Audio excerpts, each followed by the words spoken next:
বিশ্বনাথৰ ভীমাজুলিত মেলেৰিয়া প্ৰতিৰোধী সজাগতা সভা আৰু বিশেষ স্বাস্থ্য শিবিৰৰ আয়োজন। বিশ্বনাথ জিলাৰ অসম অৰুণাচল সীমান্তৱৰ্তী ভীমাজুলি গাঁৱত বিশ্বনাথ চাৰিআলি খণ্ড প্ৰাথমিক চিকিৎসালয়ৰ সোমবাৰে মেলেৰিয়া প্ৰতিৰোধী সজাগতা সভাৰ লগতে বিশেষ স্বাস্থ্য শিবিৰ আয়োজন কৰা হয়। বিশ্বনাথৰ 3গৰাকী চিকিৎসকে অংশগ্ৰহণ কৰা স্বাস্থ্য শিবিৰটোত প্ৰায় অৰ্ধশতাধিক ৰাইজে স্বাস্থ্য পৰীক্ষা কৰাৰ লগতে বিনামূলীয়া ঔষধ লাভ কৰে। ইয়াত মধুমেহ ৰোগৰ লগতে অন্যান্য ৰোগৰ বাবেও তেজৰ পৰীক্ষা কৰা হয়। অনুষ্ঠানৰ শুভাৰম্ভণি কৰে চিকিৎসা বিষয়া ডাক্তৰ মাধৱ পালে, গ্ৰাম্য চিকিৎসক অচ্যুত শইকীয়া, গণেশ চৰকাৰ, টিকেন্দ্ৰ বসুমতাৰী, প্ৰহ্লাদ দাস, কোঁৱৰ দাস, ত্ৰৈলোক্যমোহন নাথ, উত্তম ওজা, চুমি শইকীয়া, দীপক ধনসাংগা, গীতা ডুংডুং, বীণা তিমুংপি আৰু ৰাজকুমাৰী গুপ্তাই অংশ লয়।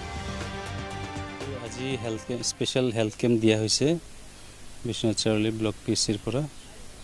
এইটো এৱেৰনেছ, মেলেৰিয়া মাহ চলি আছে। এইটো মাহত কি হয়, আপোনাৰ মহৰ বৃদ্ধি হয় বেছিকৈ। তো এইটোৰ কাৰণে আপোনাৰ বাহকজনক মানে যিমানবিলাক ৰোগ আছে যেনেকৈ malaria, dengue, Japanese encephalitis, chikungunya, kala azar, তো এইবিলাক কি হয় মহৰ মাধ্যমত এইবিলাক মানুহৰ গাত এইবিলাক ভাইৰাছবিলাক সোমাই মেলি এইবিলাক বেমাৰ কৰি দিয়ে। যেনেকৈ জাপানীজ এনকেফেলাইটিছ, আপোনাৰ মহ আছে, এইবিলাক মহবিলাকে আপোনাক মানুহক কামুৰিলে এইবিলাক হয় বেমাৰ, তেতিয়া জ্বৰ, এইবিলাক পেৰালাইচিছ, এইবিলাক বেহুচ হৈ যায় মানুহবিলাকে। তো এইবিলাক সজাগতা কৰিবৰ কাৰণে, ৰাইজক কৰিবৰ কাৰণে আজি আমি এটা স্পেচিয়েল হেল্থ কেম্প মানে ইয়াতে পাতিছোঁ আৰু মানুহবিলাকক মানে সেইটো নলেজ দিছোঁ যে মহৰ বৃদ্ধিটো কেনেকৈ ৰখিব পাৰি। যেনেকৈ ওচৰৰ পাকৰ য'ত পানীবিলাক জমি থাকে তাত মানে সেইবিলাক কণ্টিনিউছলি মানুহবিলাকে চাই থাকিব লাগে যাতে তাত মহৰ বৃদ্ধি নহয় আৰু এইবিলাক বেমাৰৰ যাতে আক্ৰমণটো বাঢ়ি নাযায় আমাৰ ৰাইজৰ মাজত। তো সেইবিলাকৰ সজাগতা আৰু কিদৰে মানে এনেকৈ যদি বেমাৰ হয়, ধৰক মেলেৰিয়া হয়, জাপানীজ এনকেফেলাইটিছ, ডেংগু হয়, কি কৰিব লাগে, তাৰপিছত আশাক মানে জনাব লাগে এইবিলাক, বা চিকিৎসালয়ত যাব লাগে, চিকিৎসকৰ পৰামৰ্শ ল'ব লাগে।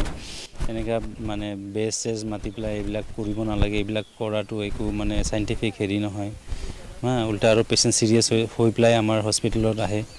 তো তেতিয়া আমাৰ চিকিৎসা কৰিবলৈ অলপ টান হৈ যায়। সেইকাৰণে প্ৰথম অৱস্থাতে যদি ৰাইজে যদি এইটো মানে জানি যায় যে এইটো এনেকুৱা বেমাৰ হৈছে, আশাক যদি কণ্টেক্ট কৰে তেতিয়া আমাৰ তাত সোনকালে আহে আৰু বেমাৰৰ আউটকামটো মানে ভাল হৈ যায়। ফ্ৰী হেল্থ কেম্প হৈছে। এতিয়ালৈকেতো মোটামুটি 47 মান পেচেণ্ট হৈছে আৰু আমাৰ লগত মানে CHO 2জন আহিছে, ভীমাজুলিৰ CHO আহিছে।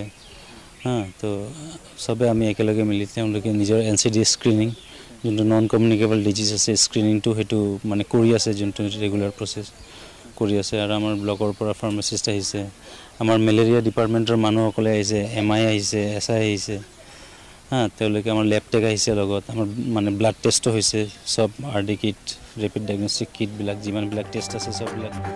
বিশ্বনাথৰ পৰা ৰমেশ চন্দ্ৰ চৰেণৰ ৰিপৰ্ট, মহাজাতি ইনটু 24 লাইভ। বৰ্ণ টু ফিট, বিভিন্ন মানসিক প্ৰত্যাহ্বানৰ মুখামুখি হ'বলৈ অনুপ্ৰাণিত কৰিব পৰা এখন বিশেষ গ্ৰন্থ।